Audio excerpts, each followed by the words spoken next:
Ibang klase talaga ito si Sara Duterte, Vice President. Kaliwat kanan na po ang mga protesta ngayon. Laging pinag-uusapan sa social media at sa media dito at sa abroad ang korupsyon na posibleng kanyang kinasasangkutan sa Office of the Vice President at dating Department of Education Secretary. Lalo na itong mainit na issue ng impeachment. Kung meron lang delikadesa, dapat nag-resign o kung ano man. Pero hindi po. Parang baliwalas lang. Ha? Talagang nakakahiya na itong nangyayari. Hindi ko sinabing guilty na siya, pero matindi po yung mga paratang na siya ay naglustay ng pera, yung 612 million na confidential at intelligence pa, nakitang-kita doon sa mga hearing na na-withdraw. Ang kalahating bilyon, 4 na beses na 125 million sa Land Bank at 3 beses na 37 million sa Land Bank pa rin na nandyan po sa Department of Education at Shaw Boulevard, Mandaluyong.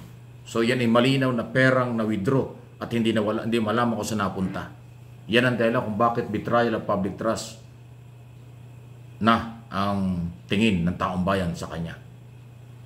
At korupsyon. Pero sa halip na harapin itong isyong ito o kaya mag-resign sa pwesto at isumiti ang sarili sa anumang investigasyon, parang alalang.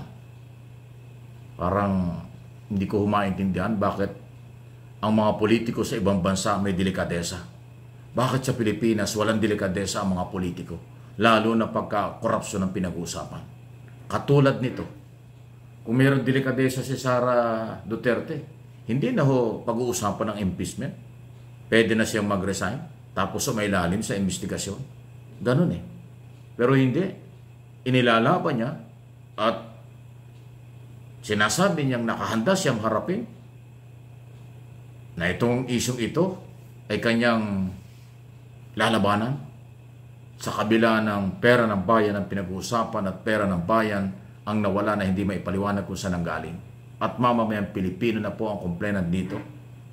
Kaya nga kaliwa kanan ng rally, may nagraling maaaring pabor sa kanya. May nagrally din na mga Marcos loyalists at mga vloggers at supporters nila dyan sa EDSA Saray ng isang araw lang. O ginawa nila ito para ipakita yung pagtalakay ng mga isyong pambayan. Pero sa kabila ng lahat na ito, parang alalang kay Sara Duterte. Kaya alam niyo, nakakahiya talaga. Sa ibang bansa, inuulit ko, na chismis lang, may isyong politikal, lalo na kung korupsyon, automatic, nagre-resign sila. Dito sa atin, naglulumiyad ang mga ebidensya, nagkakahati-hati na mga Pilipino sa isyu ng korupsyon sa Office of the Vice President. Pero wala lang. Walang pakialam. Iba ho talaga ang pag-uugali, iba ho yung treatment, at iba rin ho talaga ang galaw nitong mga supporters nila at ng mga Duterte. So kayo, anong inyong masasabi rito? Tama ba na siya ay magbingi-bingihan o ibaliwala ito?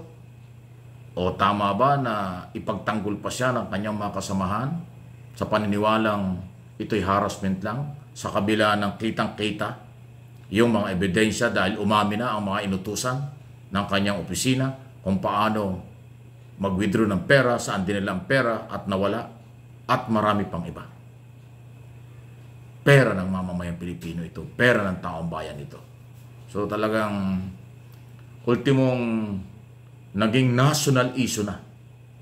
Kahit saan pinag-uusapan ito, mga eksperto sa ating mga batas nagdidebate na rin. Mga mamamahayag nagdidebate na rin. Mamamayang Pilipino, simpleng tao nagdidebate na dyan. So ibig sabihin, naging dahilan ng pagkahati-hati ng Pilipino yung di umano'y kinasasangkutan ng Office of the Vice President at dating DepEd Secretary sa graft and corruption sa pera ng bayan. Pero sa halip na harapin or magkaroon ng delikadesa, ay pinababayaan niya tayong nagkakahati-hati. Pagmamahal ba yan sa bayan? Pagmamalasakit ba yan sa bayan? Di ba ang tunay na may malasakit pagmamahal sa ating bayan, hindi niya papayagan ang paghahati-hati ng mga Pilipino. dahil siya po ay number 2 sa pinakamataas na opisyal ng ating bansa na mayroong mga complainant, may mga nag-file ng impeachment dahil nakita nila ang mga ebidensyang na nadinig, napanood ng mga Pilipino dito at sa abroad sa mga public hearing ng Kongreso. Malinaw dyan ang betrayal of public trust, graft in corruption na pasok sa issue ng impeachment. Kaya dapat impeachment process ay ituloy ang rule of law sa ilalim ng saligang batas na katulad ng sinabi ni dating Senador Chief Legal Counsel Juan Ponce Enrile. At yun na nga, medyo nagbago na yung statement ng Pangulo. Oras na lang daw ang problema. Hindi natutol si Pangulong Marcos sa impeachment. Unang-una, sayang daw ang oras. Wala, parang hindi na kailangan ng impeachment. Ngayon, hindi na. Ang sabi niya, tama yung opinion ni Enrile. At yun lang panahon ang problema. Kasi nga magtatapos na ang ating Kongreso. Pero hindi lang Kongreso. Kung ang pangalawang Pangulo ay tunay na merong malasakit pagmamahal sa bayan, bakit niya pinapayagan? Bakit parang gusto pa nila ng ganito, kaliwat kanan rally? Bago matapos ang buwang ito, may malaking rally na ulit. Ngayon niya ang pinag-uusapan, baka magsama na yung mga Marcos supporters, Marcos loyalists, at saka yung mga piklawan-dilawan against Duterte o against Sara Duterte at panawagan ng impeachment na or mag-resign. So, grabe. Nakakahiya. Pinagtatawanan tayo sa international community. Bakit ibang-iba ang treatment ng ating mga politiko sa mga pagkakasangkot sa mga national issue na nakataya ang pangalan, kredibilidad at pagkatao. Parang okay-okay lang. Sa ibang lahi, hindi po nangyayari yan. Kaya maunlad ang mga bansa na mayroong delikadesa ang kanilang mga opisyal. Kaya umuunlad ang mga bansa dahil ang kailang mga elected, appointed o mga career official ng kailang mamamayan, ng kailang country nga po, ay may tunay na malasakit, may dignidad, may prinsipyo, at may delikadesa. Sana all. Pero dito sa atin, walang ganon. Pakapalan, tiisan, garapalan, at marami pang katawa-tawang mga galaw. Ano po inyong masasabi?